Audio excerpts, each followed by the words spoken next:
TapeBlocks, a making toolkit for people living with intellectual disabilities.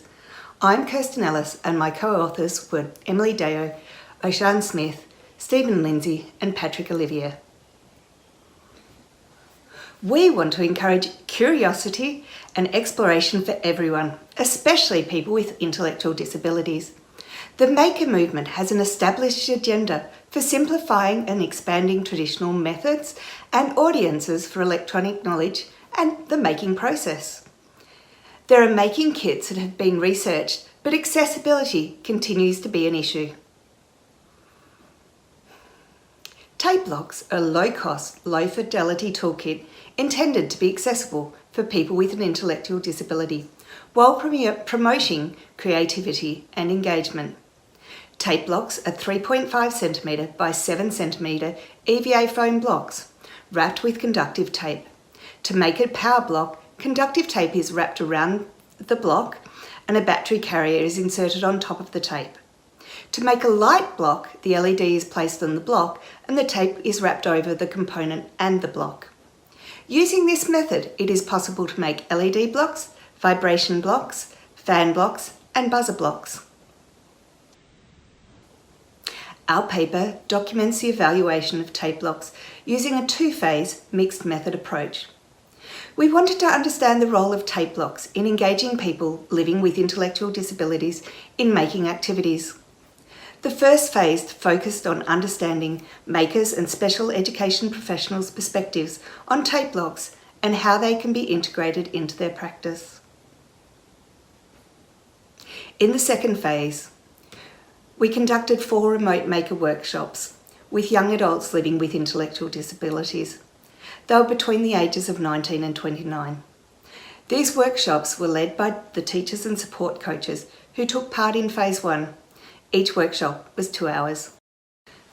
Workshop 1 was an exploration of pre-made tape blocks, including a light block, a vibration block, a motor block, a buzzer block and a fan block. The instructions were play around. Participants were able to work out how the tape blocks worked for themselves, but it did take some time. Workshop 2 actually moved on to making tape blocks. All of the participants made a power block and an LED block. It proved fiddly but challenging. They quite enjoyed the experience. Workshop 3 was making a sensor block. This was definitely the most challenging of the workshops. The orientation of components proved quite difficult. Workshop 4 was making a character with an integrated circuit. The participants were working at different speeds, which made it a bit difficult online, as some were much faster than others, but all participants did manage to make a unique character in the end. We found that TapeBlocks had a really low threshold for engagement. Everything was visible, nothing is hidden, which makes it possible for people to build understanding by doing. TapeBlocks were tinkerable. They're colourful, they're soft, robust blocks that afford stacking and using for creation. TapeBlocks led to meaningful making and they had social benefit.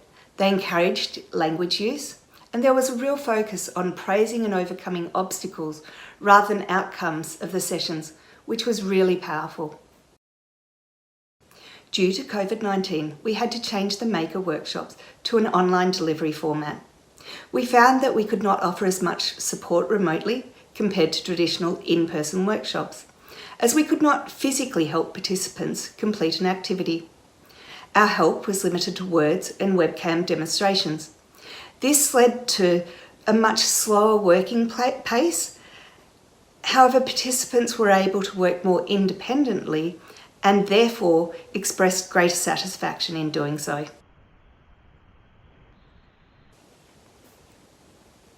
We found that the characteristics of TapeBlocks make them a suitable toolkit for introducing electronics to people who have an intellectual disability.